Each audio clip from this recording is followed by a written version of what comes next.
Greetings, Taekwondo family. Welcome once again to Miami Minutes, the show that has made talking about Taekwondo a way of life.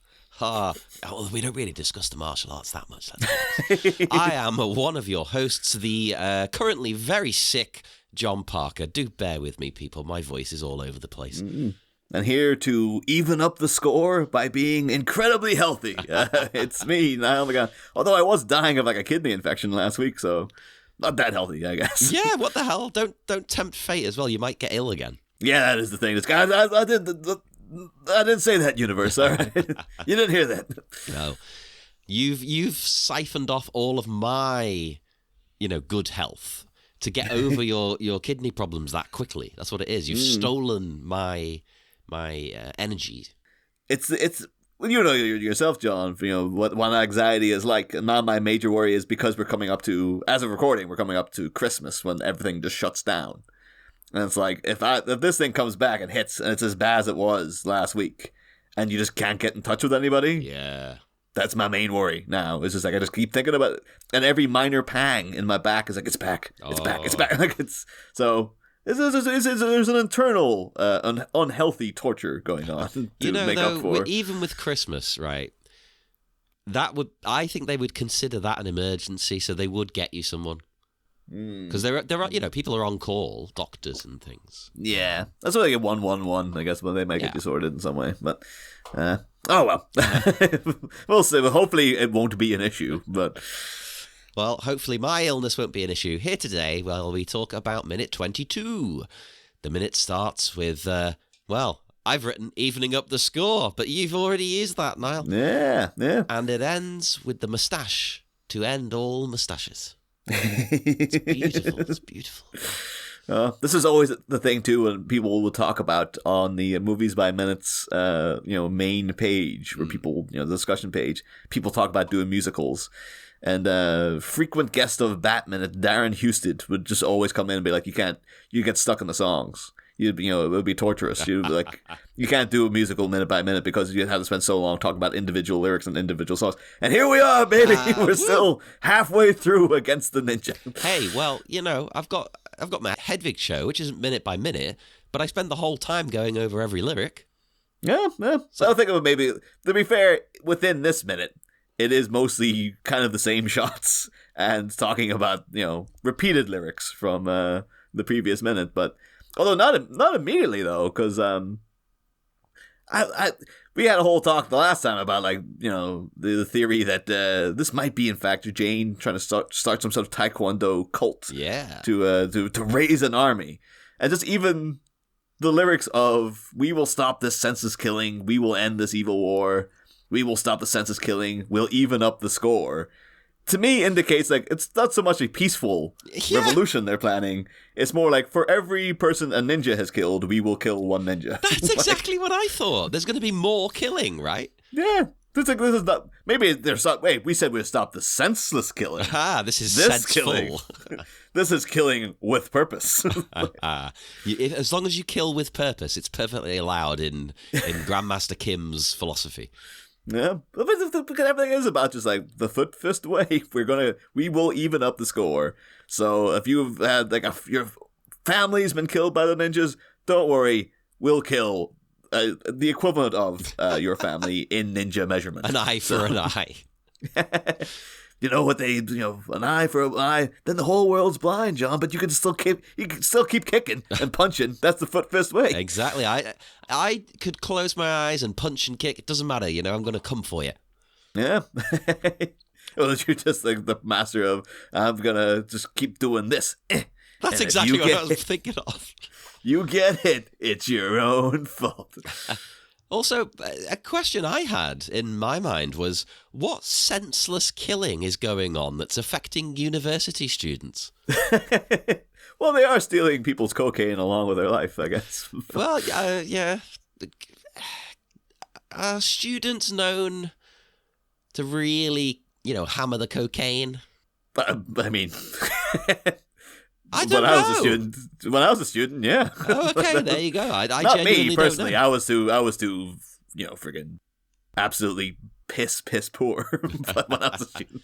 But I know, to be fair, most of the people I knew, they would do a bit of it when they were students. It was more when they got into working life. Yeah, when then you can afford the Class A. You can move up from the weed into something a little bit harder. And to this day, those people are still friggin', once they're in. Some people will say it might be mildly addictive. But, oh, really? Oh, I never would have guessed. Yeah, but every big party, all of a sudden you see the same people disappearing somewhere for a bit. Yeah, and then it's just like me and you stood in the corner waiting for them to come back. Like, oh, okay. Yeah, and just go on holiday with those people. All of a sudden you go out to a club, they disappear for half an hour, and then they come back mysteriously energized somehow. See, it was a genuine question as well, because I don't know what drugs uni kids take. I didn't go to university until I was in my 30s.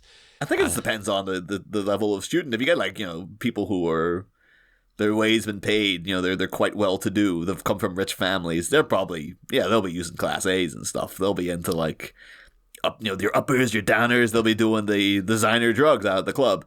But people like me, I know sometimes at parties, if you're offered things, you'll be like, okay, but most of it was just we were there going for you can buy 3 liters of cider, for alcoholic cider for £2.50. Hell yeah! And just drinking that for years. See, I'd rather stick to that. Yeah, stick to the booze. Oh, no, I can never touch cider again in my life though, because it's been so long. Drinking this dreck. Not that even was just good, fancy, nice cider. No, people have given me the high end ciders and been like, here's a little present. There's a bottle of cider, and it's just I can't do it, man. It's too sweet. It just reminds me of being remember when I was just literally didn't have 2 pennies to rub together, but except for the 2 pennies that we spent on buying Average Vale cider to get us through the weekends, and I was like, but no, now that I can afford, beer, actual proper, even nice. I went out to the pub earlier for lunch, and a nice pint of Heverlee, which was a gorgeous beer, I have to say. Haven't had that one. I believe you can get it in the big Tesco. On the bottle's beautiful. It's like a kind of silver lined, swanky bottle with usually has a fox or a rabbit on it. If you can find on one of the websites, it's on Heverlee. I always sing Henry Lee when I'm drinking it.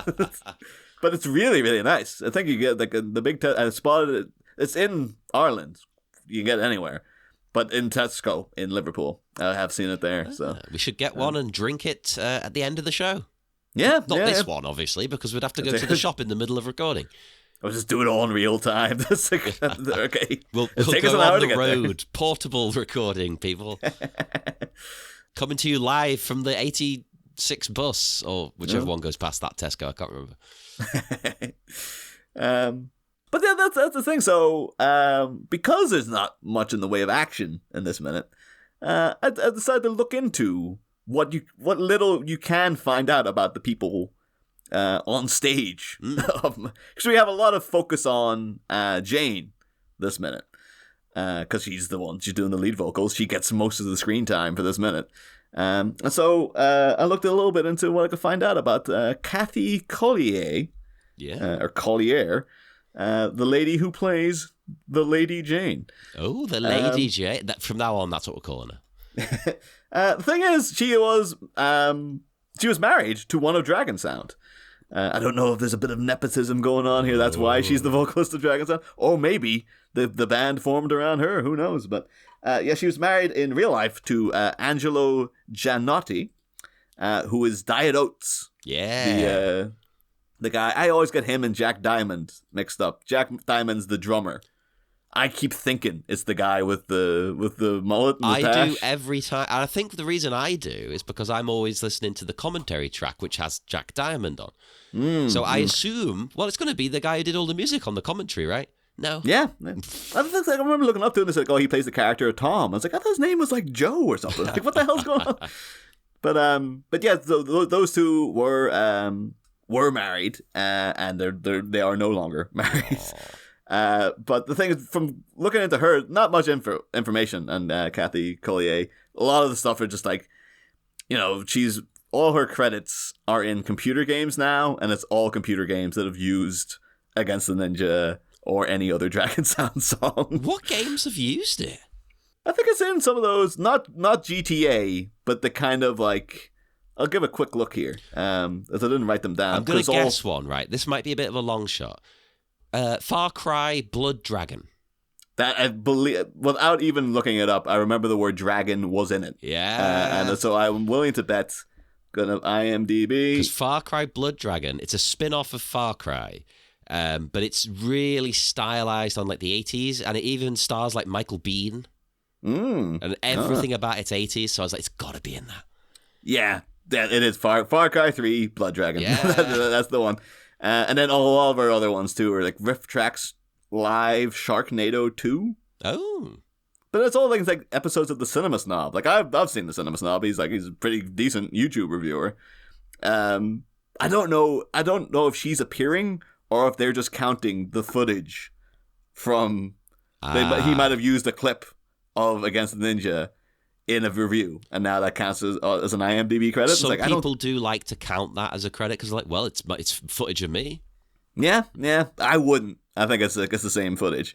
And speaking of that, I tracked down one other song she did, and I'm not certain it is her doing it, but it's one of those ones. It's on YouTube, and apparently it was on. I originally found it on a image link that led through to Spotify, and then click on Spotify. It's like, this song is not available. But on YouTube, you can go to Kathy Collier's channel. She has one subscriber, and you'll get her song, "You Sure Look Nasty to Me." Oh, that's got Prince energy. Well, that's the thing, because I was like, okay, let's see what this is like. It's very 70s. It's very funky. And the lyrics are all like, your talk is real sexy, your walk is real classy, you sure look nasty to me. That sounds like a Prince lyric. Yeah, the thing is, though, it doesn't sound like her. It sounds actually like, as much as one person could tell, it sounds like a black woman singing it. It doesn't sound like Jane's voice at all. I'm curious as to whether someone has uploaded this in Kathy Collier's name, thinking it's her, through some sort of mix-up. And it's actually a song by a completely different person. But I don't know if it's one of those things, like maybe like Angelo, when they were together, they tried to make a music career happen off the strength of Dragon Sound. But You Sure Look Nasty to Me, not a bad song. It's no Against the Ninja, is the thing, though. Well, what is? That's true. You start off so high, like where that's the reason you never heard from these people again. It's like, well, we made that, like, what we want us to go better. Like, we've achieved perfection. Yeah, it's like film. It achieved perfection in 1987 with Miami Connection. So why do they keep making films? What's the point? Yeah, nobody asked for Avatar. Come on, we've got this. People really did not ask for that Avatar too. There's a man out there just like, you love it, don't you? It's like, no, I don't. You love it. Go to sit for 3 hours and watch it. Damn it. You will have Avatar too. And it's because people keep saying, like, don't bet against James Cameron, and who knows, it might still turn out to be a massive hit. But the other day, I heard him saying what he thinks the problem with Terminator Dark Fate is. Yeah. And it was just like, you're living in the Twilight Zone, man, if you think that's the problem. Like, he's like, oh, the problem was the director didn't want to get Arnie back, and I insisted on bringing Arnie back because he's my friend. And then he wanted to get Linda Hamilton in. And I was like, okay, you're the director. So we had these two old people around, and then none of the young kids were interested in seeing these old fogies. And it's like, that is not the problem with her. Like, no. The problem was that one, you killed off John Connor 5 seconds into the movie. Yeah, really offensively. And then you basically remade Terminator 2 with just new characters. And we're just like, this is, like, John Connor doesn't count anymore, but these are the new people who you should care about. And it's like, the fan base of the Terminator were like, but what? We don't want any of this. The only thing we do want is to see friggin' Linda Hamilton and Arnie. Yeah. Pretty much everybody liked that they were in it. Yeah. So I think that's Jim Cameron living in his he's still off in Pandora, just thinking like, yeah, that's the way things are working, right? And then someone has to sit down and explain to them, like, no, this is why people didn't like this. And this is why nobody went to see it. And like, except me. And I was like, it was pretty good, but except it was just Terminator 2 again. And we already have that, and it was awesome. And you can listen to our commentary on it on this very Patreon. So, oh no, this isn't on the Sleepy Charlie Media Patreon feed. Yeah. Hey, that's a plug for it. Check it out, people. Yeah, we've been recording so much of the Wednesday thing exclusively for Patreon. I keep thinking these are Patreon episodes. So that's all I really got on Kathy Collier, but Diet Oats, Angelo Giannotti, ooh, man, this guy, he's got a bunch of stuff. I don't know whether to save some of it for future episodes. Ooh, feel free to pepper it throughout, but yeah, give us some. Well, he has had a couple of self-released, self-published solo albums. I just love the names. Eclectic Acoustic Electric was the first one, and then that was followed by Greener Shades of Smooth. Oh, yeah. A great album cover of him hugging his guitar. He still looks the same. But, like, I notice he has a green guitar. I don't know if he's got a thing for green. I do, so I get it. Greener Shades of Smooth. I don't. It sounds like, oh, we're going to do like an R&B album, but it's like Irish or something. Like, what does that mean? Greener Shades of Smooth. That famous genre, Irish R&B. Oh, well, I mean, we had Samantha Mumba. Yeah. So and then we just need Angelo to come over and kickstart the genre again. But he is also on Facebook. Very quite active on there. He is very, very, very Christian, which I kind of was surprised to see. He's ultra Christian. He's one of these guys. Like, this first post I saw was it was a bit depressing, quite frankly. It was like it was a repost from some lady who was like 20, going into hospice care, and just excited about the fact she was going to die because she would get to embrace the warm light of the Lord and all this kind of stuff. Oh, and it's all peppered through with like psalm quotes and stuff like that. But it's kind of like, I guess it's nice that, like, you're accepted things so much, and but it was so full religious. Like, okay, well, that's not my thing, but fair enough if that's what I'm gonna do. But the more you went on, he's into some weird, like, he's a big fan of some clothing line called Lambs. Lambs, okay. Which apparently is like antibiotic clothing. Okay. It's like, it's engineered. I don't know if he's got stock in the company or if he just really believes in it. But, like, it's all this kind of stuff of like, oh yeah, if you wear lamb's pajamas, you'll like get, ultra sleep and you'll be rejuvenated and stuff. Hey, you're selling it to me. I could do with some of that. They had one of them was a I have to try to put it up in the group at the time, where it was the one does not simply walk into mortar. That picture of Sean Bean saying that, but it was like, one does not simply eat a Christmas dinner without wearing lamb's clothing to help with indigestion. It's all this kind of stuff. If you're sick, you can wear a t-shirt and it'll cure you. Like, this is the type of stuff. It's really about, like, they kept hammering on about radiation. Like, this clothing protects you from radiation from your phone. So you can safely have your phone in your pocket now without the radiation destroying your testicles. Like, this was a big... And then you go, there's a link to a YouTube page that's going on about this. It's like, look, if I put this t-shirt over the top of the phone, look, there's no radiation coming from it. And they have like a little radiation meter. And then... is that how it works, though? But they're going like, no, it totally blocks all these signals. And then all the comment section was just people going, yeah, I ordered a shirt, and then I wrapped like my Wi-Fi router up in it to test it. And it had no effect whatsoever. Like, it was the signal, you claim it'll stop the signals and stuff. This stuff is that strong, but it has no effect at all. Like, it almost seems as if it might be a scam in some ways. What? No. Yeah.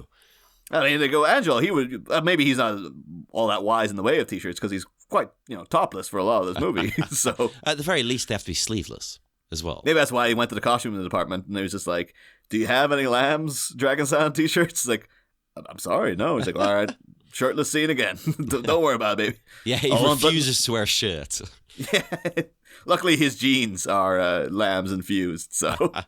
Although he keeps the top button undone, but I think that's just Dragon Sound uniform to have the top button undone. I wonder if he's made an official Dragon Sound Lambs crossover. Well, so I was a little bit disappointed because he's done like a TED Talk and stuff. He did a TED Talk on the art of shred guitar. Yeah. But yeah, it doesn't really bring up. I'm sure because he's probably pestered about Miami Connection that much. He's just like, I can talk about other things, But he did a whole 15-minute TED talk about shred guitar. But the thing is if you watch it, it's just him kind of showing off in guitar for 15 minutes, just playing all these riffs, and he's got too many effects going on. Like, I guess shred guitar, you want to make it sound like Van Halen-y kind of stuff. Yeah. But he's got, like, it's too much distortion and too much echo. So half the time you can't even make out the individual notes he's playing and stuff. And it's a bit like, Angelo, I admire you in some ways, man, but I'm beginning to see why, maybe the career didn't take off. This, like, if you're investing all your money into lambs and, putting too much faith in the Lord and stuff like that. But, I'd never criticize people for, if that's what they like, but it also means like, maybe he's the kind of person we couldn't like hit him up to come on the show. Yeah, I don't want to get, because I don't want to upset you in any way, John, but like, it's going like, oh, he's very religious and stuff. The further down the page, you got into things like him reposting stories from like, oh, Texas has allowed this teacher his job back after, he got fired for refusing to gender a student correctly and stuff like that. Oh, yeah. And him going like, oh, the teachers have rights now and stuff. And it's like, I can see where this is going. Yeah. I think the back away, not today, disco lady. Hey, a lot of great people have fallen to this kind of stuff. That's true. But yeah, that's basically kind of like a lot of the stuff. There's much more. He's got a lot going on, Angelo. But there's a couple little details there, and he's a real thoughts and prayers guy. Like any crisis that happens, he's a real like prayer warriors. Come out and pray with me. Yeah, I've seen that phrase a lot. It's always Americans who use this. I think it seems to be very specifically Americans from certain states that use it as well. But there's no harm in praying. But also, if you could be doing something practical as well on top of it. Plus, help more. What can a prayer warrior do against the dream warriors? Not even Freddy Krueger could beat them. So. Although he did come back the next movie, so I guess he did technically beat them. He didn't beat them. He hid for a while, so they didn't beat him. And then he came back and killed them. But he killed them one by one when they didn't see him coming. So, sneaky tactics. Also, that's another one of the greatest songs of the 80s, like Against the Ninja.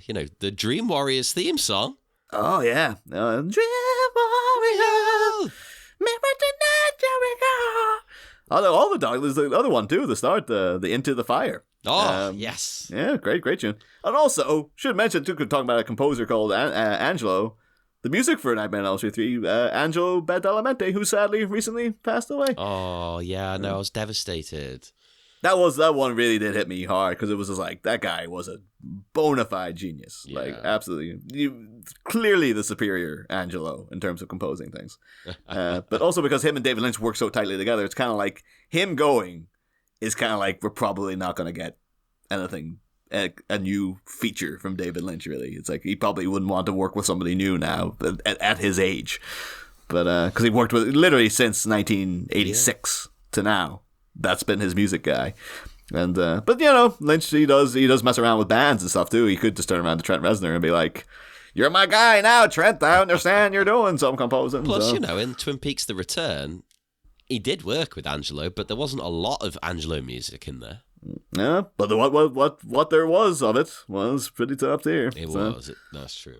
That'd be great though. David Lynch turns around and is like, "I've got in these guys, Dawkins. Yeah. They did the music for Nightmare on Elm Street 3. Dragon Sound." He goes to the next Angelo in his Rolodex. Like, I got you, buddy. And Angelo, Giannotti's like, prayer warriors. It worked. Oh. But yeah, so that's a little bit of info I get on Kathy Collier. And I don't know the rationale for their breakup, but as of 2021, Angelo is in a relationship. I tried to add him on Facebook. You can't do it anymore. He's got like 4,000 friends. And then like 4,751 friends or something. And I was like, oh, I gotta add this guy. And the button's not there. I don't know if he's disabled it or something. But maybe he has. Or maybe he's just blocked you. Let me have a look. Oh, no, I can't add him either. Yeah, he must have... he knows all about Miami Minutes. That's it, he's blocked anybody who's talking about the movie. It's like, I was holding back. Let me tell you what I really think about it, Angelo. But yeah, because because there's so little actual action going on this man, it's like, well, might as well dip into the what little you can research about these people. So, yeah, well researched. Nice one. Yeah. The rest of the time, I was just focused on the fact that Jane seems to be wearing doily jeans as part of her outfit. Doily jeans? You know, like a doily you'd put on top of I thought it was a brand. No, like, but like your grandmother would put a doily on top of the TV. Yeah. That's one of those things that's the doily industry must be in the toilet. Yeah. They're just waiting, unless it's like a thing that, once a generation turns into grandparents, the doilies are rejuvenated. Maybe. Yeah, but I think back in the 80s, it's like, oh, yeah, big young people, were wearing, she's got kind of a lace wedding dress kind of thing going on, but then the leggings are very doily looking. It's just like, yeah, that's a fashion. Doily leggings, yeah, totally. It's like, well, it's back, I don't know if they're lambs, maybe they are lambs. Everything in this movie. We'll look at the end. It'll say clothing by lambs.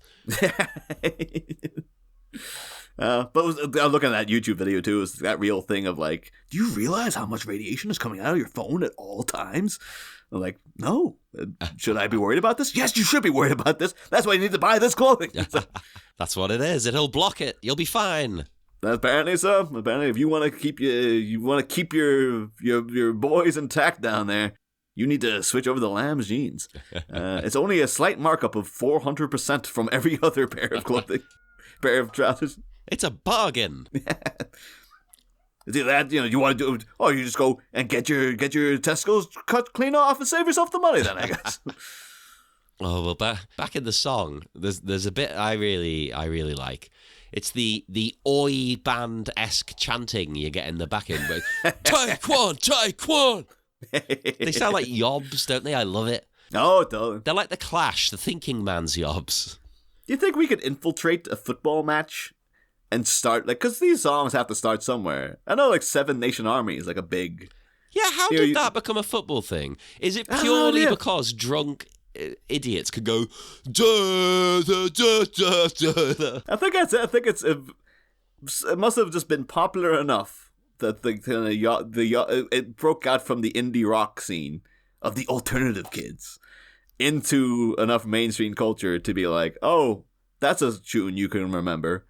And I guess football chants have to be simple. So da, da, da, da, da, da. It's just that over and over and over again. That's all it has no variation. That's the song. So if we try to sneak in and be like, maybe we can get Against the Ninja going as a and then maybe just the Taekwon. Maybe if we can get that going, then we'll try to work on. We'll have Kathy Collier's big comeback of performing at the Super Bowl. Oh my God, she can do the Super Bowl halftime show. Yeah. We could have just booked her and everyone's like, who is this? What? The legend. Yeah. Comes out of a dragon's egg and something on stage. Amazing. Yeah, it can hatch. Oh. Yeah, or they have a paper mache dragon flying above the stadium, and she missiles herself onto the stage. Oh, and imagine the thousands and thousands of taekwondo experts fighting ninjas all throughout the stadium. That's just a proper Royal Rumble looking fight in the middle of the field. And I was like, who's winning? I can't tell. They're all wearing the same white gi. You can't even know what the hell's going on. Oh, this would be gold. Super Bowl people, if you're listening, book it. I'm so happy now that things over here, they remember that period they tried to make the Super Bowl a thing over here. Oh, yeah. And then now they're just like, don't bother. We have to admit, no one outside the US is interested. No, I mean, so there's probably the occasional person, but it's very rare. No, I know people who watch more Canadian hockey over here than anyone would watch American football. Well, I've brought this up on a podcast. I don't think it was this one, but if I was going to have to watch a foreign sport, I think it would be hockey, because hockey's rules seem quite straightforward and simple. It's kind of like our football. It's straightforward. It's just pass the puck and get it past the goalie. You score a point. Okay, that's straightforward. I get that. Whereas if I ever see Americans doing basketball or something, I'm like, what is happening? There seems to be a lot of potential in hockey for extreme violence. I think that's the thrill of it. But I seem because now the World Cup recently finished, and everyone seeing all like American friends of ours on Twitter or on Facebook and stuff saying like, "Oh, it's my first time watching soccer," and they're like, "Oh my god, it's so boring. How can anyone sit through this?" At least in American football, things happen all the time. It's like, I've tried watching American football. Oh god, yeah. And you guys stop and start, so like nothing happens. Nothing ever happens. It's unbearable. And it's about 8 hours bloody long. Yeah, so I don't like either. But like, at least when when quote unquote soccer starts, it starts. Yeah. It just keeps going until it's over. It doesn't keep restarting every 2 seconds. And it's easy to follow. They're passing the ball. They're trying to get the ball in the net. Yeah. Easy. Yeah. Well, anyway, I probably should spend the entire time ranting about the senseless evils of American football. Well, you know what is it? A bit evil seeming anyway. The club owner here sleazing it up with these women again. In any other movie, you'd hate this guy. You'd be like, oh God, leave those women alone. But I don't know. In this, you kind of like him. This is the benefit you get for supporting Dragon Sound over that other band. It's you like, get hey, all look the at me. chicks. It's like, I'm in here, I got my nightclub, I got my 3 beautiful women. He's got 2, but there's another lady in the back there too. I'm assuming it's with him. So, well, you need variety in your day. Yeah, I'm choosing to believe my personal headcanon is just these are the ex-girlfriends of the band he chucked out of the club earlier, and they're just like, oh, he's so. His shirt is so open to the top, and he's got that gold chain. He has so much that power. side comb haircuts. Yeah, he's so swarthy. I love it. I bet you if he took off that jacket, there'd be big sweat patches underneath his arms. Oh yeah, if he's anything like me, definitely. Oh, you know that guy is sweating in that outfit. This club looks pretty warm. Oh no, I think that's probably why the Dragon Sound were freaking doing a whole opening number with the shirts off. It's like we know where this is going. It's tactical. You can't have. That's why Jane's wearing the doily jeans. It's like, well, if they breathe, you can figure they got big gaps in them. That's why you need them. You can't survive this place. Well, you gotta wear a leather jacket and freaking leather pants. You'd die. Yeah, it's a sensible move. She knows what she's doing. She's experienced in this. She's like, no, you don't want to overdress. Especially considering where they live. Yeah. Well, even when Jeff was in the opening scene, he had the tank top. It's like no sleeves. You leave your sleeves at the door at this club, I think. It should be like the policy of the club, like to get in. Like some clubs say no trainers, sneakers to the Americans. There, it could be no sleeves. If you come up there with just a normal T-shirt, the guy's just like yanks them off. Like he yanks us. It's like, you can collect them at the door at the end, buddy. He's like a Wookiee. I was like, yeah, the nightclub owner is known to tear the sleeves off if he loses. Oh, that's why these women love him so much. They've seen him do it. Oh, I don't know if we ever see security for this bar. I guess we can ascertain maybe it's just that guy. It's like, well, he beat the crap out of a whole band by himself earlier. Well, he exactly. Need to pay and the house band are martial arts experts. What more security do you need? That's true. Maybe that's why there was a money saving thing. That's why Dragon Sound are now the house band. He's like, well, why would I pay security when I myself can do something? And if I just get in a band that are already like Taekwondo nuts, then I'm great. It's like, I know this lady, she's starting some kind of cult to take down her brother's rival / maybe lover. I don't know what's going on there. But everything's working out great for me. Look at me. I got 3 chicks in my arms now. I'm doing nothing but it's all I see this as a total win. This is what that guy's thinking. Everything's coming up. Club owner guy. I don't remember his name. I think it was just the MC they called him. The MC. Yeah. Old Mick. Let's call him Mick. Mick, what can C be? Callahan. Oh, I was just going for Mick, just MC, being like, well, my name's Niall McGowan. Oh, Muck. So, like Mick G. Muck. Yeah. Maybe he is Mick G. This is how he launched himself into Hollywood. It's like, yeah, so that nightclub in Miami. Sorry, in Orlando. Orlando, get it right. Yeah. But and then I got a band that can follow the damn rules because there's not one sleeve on that stage except for Jane, who's going a bit crazy with the sleeves, quite frankly. But at least they're doily sleeves. So his policy is you can wear sleeves as long as you're showing a little skin elsewhere. Oh yeah. She comes out with some great lyrics again though. When she says, "We strive for worldly peace to stop the vicious night. As the energy would cease, Taekwondo is our way of life." It's like, oh, yeah, our way of life. Look, it's a cult. Oh, totally. Oh, this is one of those things, like, it's, the first rule of Taekwondo is that you don't talk about Taekwondo. Yeah, this is gearing towards Project Mayhem, only it's Project Kill Ninja, I guess. Yeah, this was the inspiration for that. Yeah. Although it's very poetic as a lyric, though. Like, we strive for worldly peace. We stop the vicious night. Yeah. Like, the night itself is the problem. It's like so they're taking on Batman. No, it's not. Although it depends what way Batman's saying it in that particular sentence, I guess. Exactly, because he sometimes says he is the night. Yeah. That's Kevin Conroy's big line. He kept hammering back out, like, "I am vengeance. I am the night." Yeah. It's like, you saying that with a K or just an N there, Kev? Like, what's happening? Yeah, take your pick. But, I didn't know. There's a question, who would win? Dragon Sound or Batman?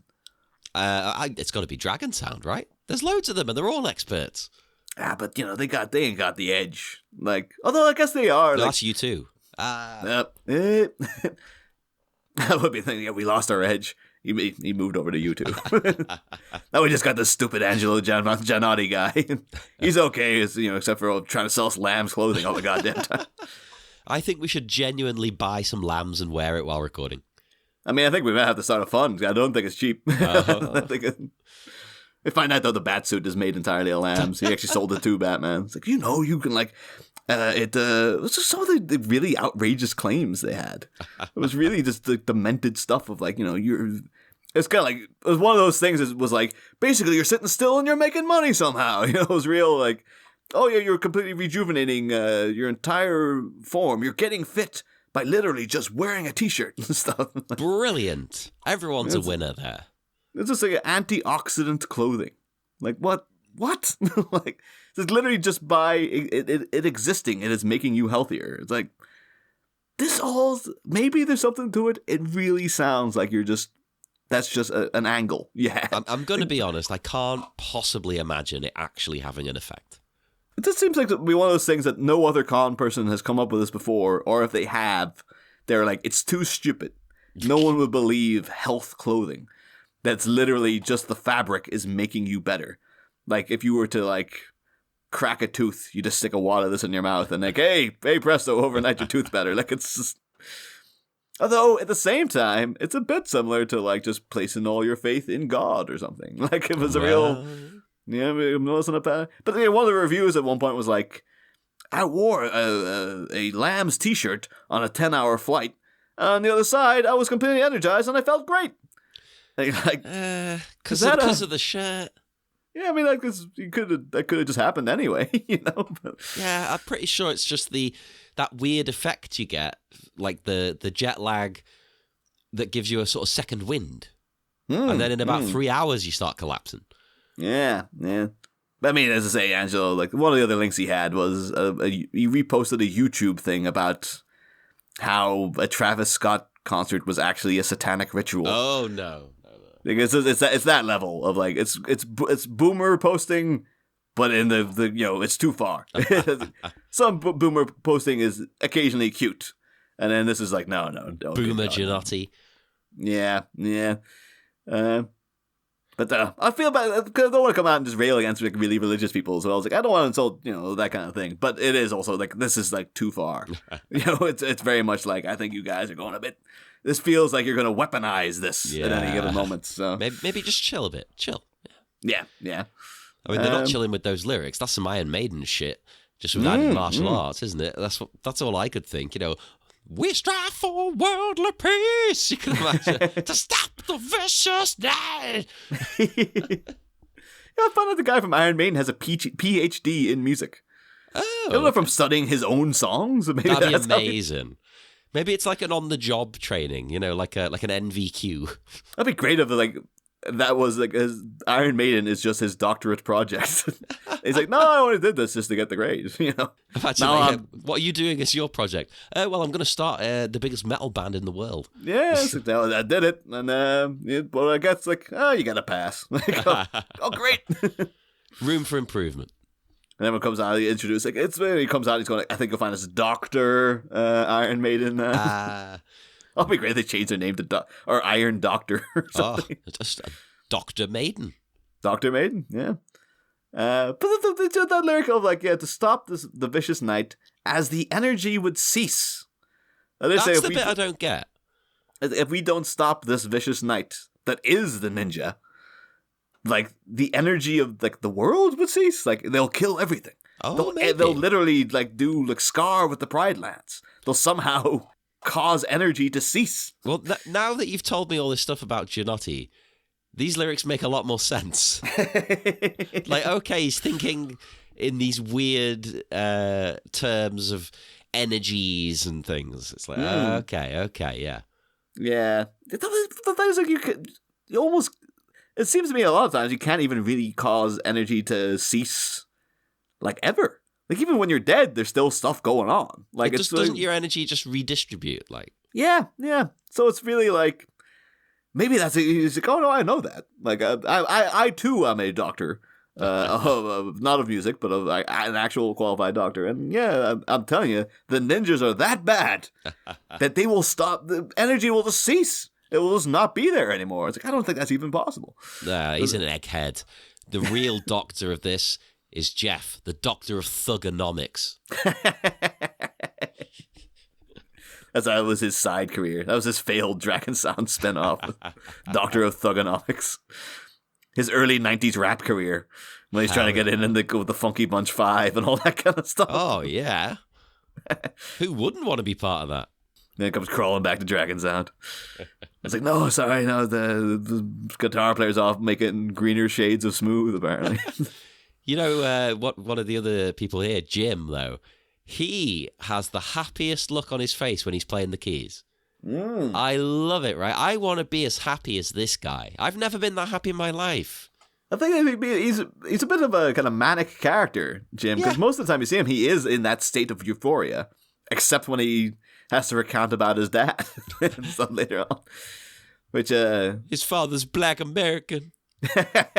Oh, dear God, I'm looking forward to getting that. My mother was Korean. I keep thinking it's ages away, but I think we're a third of the way through the movie already. Yeah. Oh. But yeah, so a lot of it, I have to say, to be fair to them, there's a shot towards the end of the whole band playing. And you get, kind of focus shot of Jane singing. And you get YK behind her there. You get John behind him. And then you get Angelo on the other side. It's just a great shot. It's just really well composed. It's a proper music video shot. And it's just enjoy watching because it's great. It is a great song. And just, she's performing very well. And it feels like you're at the gig. I think it's really genuinely good filmmaking. This might be we hired a guy who actually directs music videos to come in and do this bit. Yeah. This isn't anything to do with Park or Kim. I could imagine that actually being the case. Yeah, it seems a bit different to some of the other bits of the movie. You find out it's a young David Fincher in between making the video for Vogue and Jane Got a Gun. He did Miami Connection. Oh, that would be the biggest revelation of all. I would love it. He's just I only put it, that and Alien 3, I think, were my big mistakes. And then we'd be neither of those were mistakes, David. They're both great. What are you talking about? Yeah, no mistakes there. Yeah. Although you mentioned Jane again. And I had a question, right? Because is her outfit here, is it actually a one-piece under the blouse? Because I thought it was just trousers and a top. But I'm looking at it now. And I think it might be a bodysuit under all the billowing. Yeah, it looks like it's kind of it could be a one piece, but it also looks like there's a jacket. It's it's if she stepped in from the back into a thing that was trousers, a shirt, and a jacket. Yeah, it's all in one flowing. It's one giant doily. Yeah. We just need what do you call him? Rick Ollier to come. Yeah. The whole outfit is one big doily. Every movie needs a Rick Ollier. Release the Ollier cut. It's a little bit sheer. You can kind of see through it. I think there's a white vest going on underneath. And then Well, that's the the rest... thing. That's what I thought. But it kind of, if you look, it sort of looks like it might go all the way down and be connected to the pants.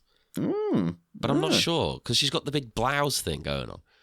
Maybe if we befriend Angelo on Facebook, we can just be like, "Hey, can you tell us what that outfit was about?" And just like, "Yes, thanks, man." And just like, unfriend him again. I was going to say he wouldn't remember, but he seems to really be into clothes, so maybe he would. That was the first, like, they have that at Lab's headquarters as in like a frame above the door. Because I was thinking that the trouser part looks like it would itch really bad. Maybe that's why Lambs took a long time to take off. Because they were like, wow, something's not working with these. Everyone's getting itchy. Yeah. Take a long time to take off, John. I hate to break it to you. I don't think it is taking off. So even today. What are you talking about? Oh. Although you look on the website, it looks very official. It was really expected to look like the most con of con jobs.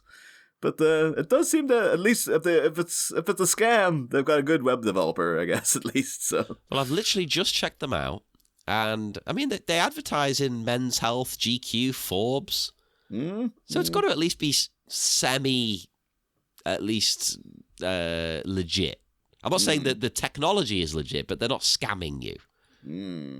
Because one of those things that was like, well, over a lifetime, we can prove that you've not got any radiation poisoning from your phone. It's like, oh, how are you going to prove that? Look, well, come back to us when you're 90. And if you're still alive, then yeah, that was us. Well. Oh, whoa. Okay, you said they're not cheap. Holy crap. No, they're $200 a t-shirt. Yeah. So whoa. Maybe that's why Angelo doesn't wear a lot of shirts in this movie. It's got wave stopper technology. These are people who hate 5G signals and stuff, aren't they? Oh, totally. 100%, yeah. I might try to scroll back through Angelo's feed to see what he was up to during the pandemic, to see if he had any opinions on 5G, but... oh, God. No, it does seem like a lot of it is like... I just really feel like the guy who created that whole concept has used the term rubes in his life quite a bit. Wait, they've got... We could sample their boxers now. They're only $75. So people want to donate to the Patreon, and then we'll buy one pair of boxers. And share them. Yeah, me and John will wear them at the same time. One leg each. There's an EMF-proof beanie. That's $89. EMF-proof beanie. Oh, man. Like, the thing is, you'd have to tell people. The people who buy them are definitely the type of people who would tell you that that's what they're wearing and stuff as well. And then you could be caught in some conversation about someone would be like, well, it's basically buying a tinfoil hat. It's just like, oh, you know what? The radiation's going into your head every day from all these signals going through the air. And like, okay, well, I'm going to go over here now, Angelo. Oh, here you go in the description. It specifically says blocks 99% of EMFs, including 4G, 5G, Wi-Fi, and Bluetooth radiation. No looking up Wikipedia in my head, let me tell you that. Oh my God. I at the very least, I'm going to spend $49 on these Faraday cheeky briefs. Just because we're safe doesn't mean we're not cheeky. Exactly. You can still have fun. It kind of feels like we've got like negligees and stuff. It's like it kind of feels like the skimpier the outfits are getting, the kind of more like you guys should basically be selling hazmat suits if you're that worried. Or it should at least be like I've got a union suit for the winter. You know, one of those all-in-one thermal like underwear things. Yeah, like long johns. Yeah. But sort of. But the proper old-fashioned, as they call them in America, union suit with the big zip. It's got a zip for the butt flap now, not buttons. I've got one of them, so maybe something like that made of lambs. Oh. Maybe that's what maybe hers is this is a classical 1987 union suit she's got on. And you look at the back, there's a flap there as well. I was like, well, But yeah, lamb sponsored as well. Maybe I don't know. Maybe we shouldn't be bad mouthing lambs. You know, if they got money about them, maybe we could be moving into lamb sponsorship here. Lambs, if you want to sponsor us and change our mind, let us know. Yeah, it does feel like there's some kind of thing there. I've been like, are they trying to say they're like a wolf in lamb's clothing or something? Like, oh yeah, we are totally taking advantage of people. That's why it's called lambs. Oh my God, hiding in plain sight. Oh, I didn't even think of that. That's amazing.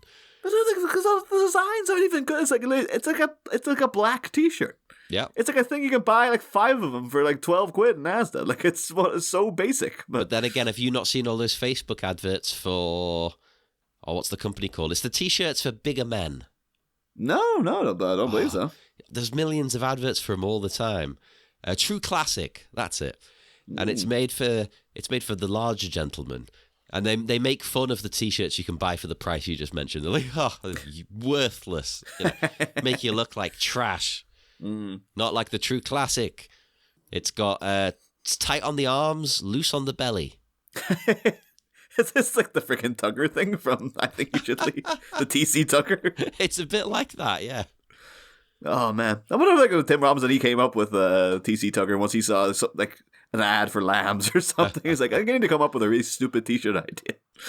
Not one that can block radiation from 4G or whatever, but... That's the next model. But the TC Tugger. Although I think he probably... Because Tim Robinson did, like... He slimmed down quite a bit. You see him in SNL. He's a lot chunkier. And like, everything he's saying about, like, oh, yeah, you have to kind of, when you're sort of grabbing the fabric off your stomach and stuff. Oh, it feels like real. It feels like that's as a person who is like, oh, they go, I was overweight. I know this is a thing that I used to do and stuff. And so it does feel genuinely like, oh, he's getting that from somewhere. Like that's well, season 3 is imminent as well. I was so surprised to see that. Hey, I didn't realize it was imminent. Yeah, it seems to be. I guess it's on its way.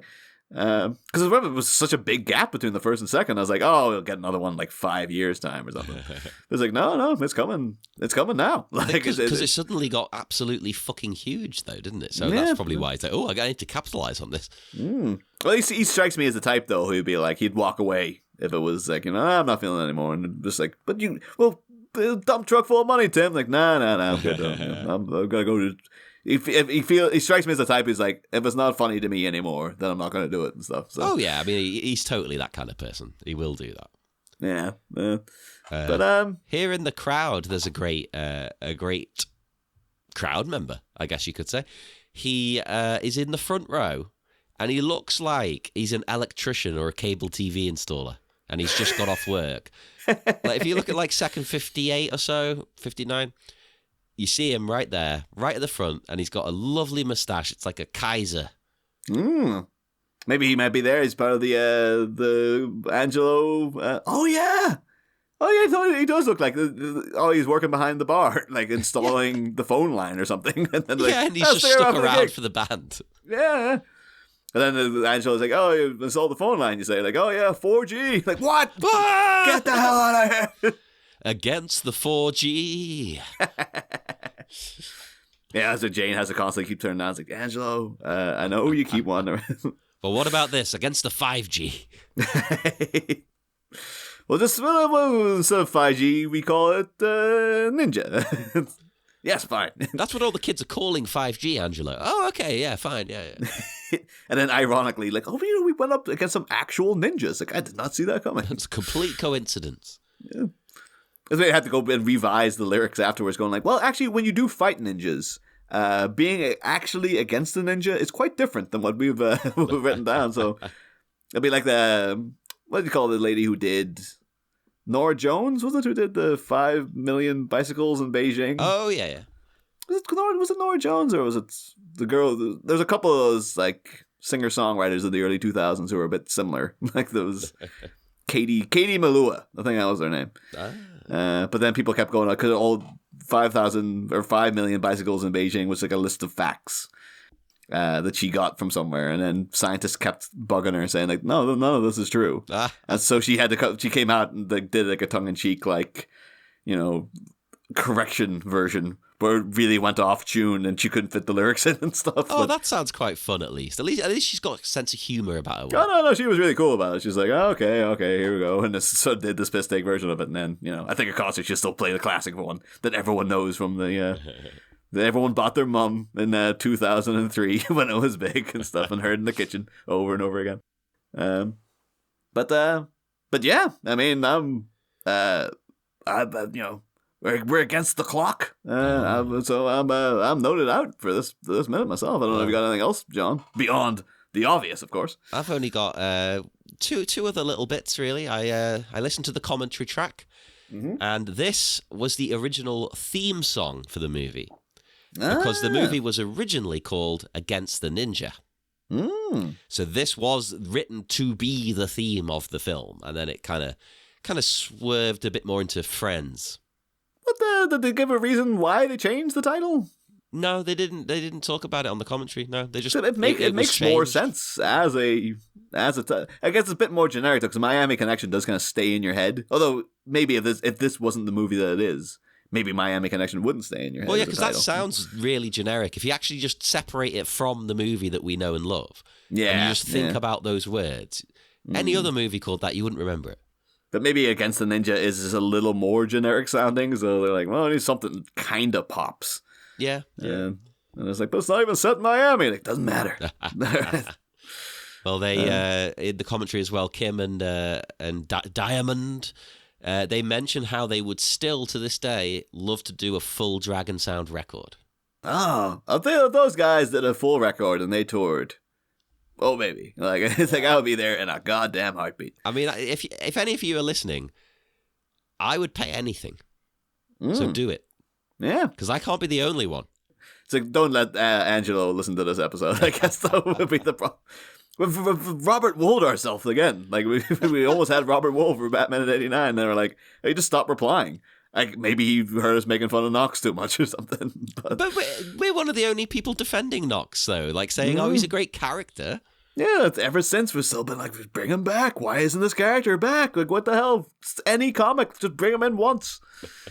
But, Well, other than that, all I've got is the drinking game. Oh, actually, speaking of drinking, I did note behind the swarthy MC guy, Mick, behind the lady in red to the screen left, there appears to be a giant bottle of Heineken behind her, proper give me one of these famous giant beers I've been hearing so much about, like something wrong with Yank, like that level of like novelty, humongous Heineken I'm behind trying her. to find it. Where's that? What second are you looking at? Let's see. I'm trying to find it myself now because I just made it. Oh wait, I found it. Yeah.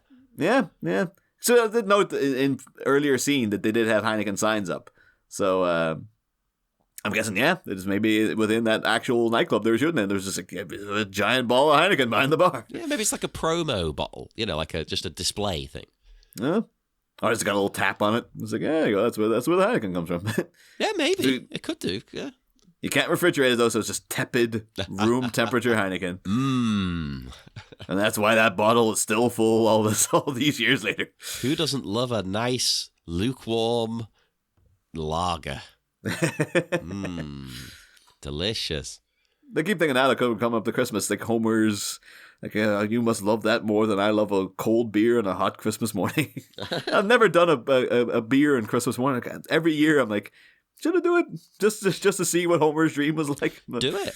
I've never had a beer on Christmas. I always drink spirits Christmas, like all day long. Christmas Day, all I do is drink like bourbon and rum and things. I've never drank a beer. I know you have a much more boozy Christmas than I do. Because and it's even worse this year now because of like my sister-in-law's dad's coming over from Romania, and he's been like told that he can't drink anymore because it's just like medication and stuff he's on. Oh. So they're doing like usually go up and get like a glass of champagne and you get like a Bailey's or something throughout the day, but not even that. So I was like, I have a dry Christmas, but I'm up in that house at least. So maybe I'll need a beer in the morning to get through the day. Yeah, do it, and report back. Although by the time people hear this, Christmas will be long gone. Yeah, that is true. But yeah, we will consult the drinking game. Right. Dragon Sound song. Take a drink. Right. And now this one. 9 fist pumps. So do what you want with that information. I'm just going to take a big swig, I think. 9 gulps during that swig, though. I think that's the penance. That's it. That's what you got to do. 9 fist pumps. Holy crap. In 1 minute.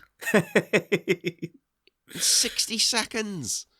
Well, that is like, oh, you look at the Guinness Book of World Records. That still is the most fist pumps per minute because no one ever really tracks that kind of thing. Well, that everyone knows that's how you sort of break up all of the radio waves floating in the air, is you fist pump them. If you're wearing lamb's gloves, though, it really helps. Oh, you've got to. Yeah, you absolutely. With fingerless mittens, of course, though, because it's Miami connection. They slice through the waves, you see, and dissipate them. So we will slice through the airwaves right now and dissipate off into the night. We're going to go drink giant lukewarm Heinekens.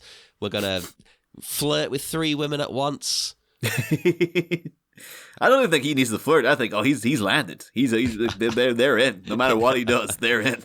It's a given that he's getting laid. You look at the second 40, like 2 of the women are like gazing at Dragon Sound, and then there's one just like probably beaming, smiling at him, as if he is like, oh yeah, I landed on my feet with this guy. It's like, to be fair though, he held his own against an entire gang earlier in the movie. Like it was a band, to be fair, he's getting praise for a good reason.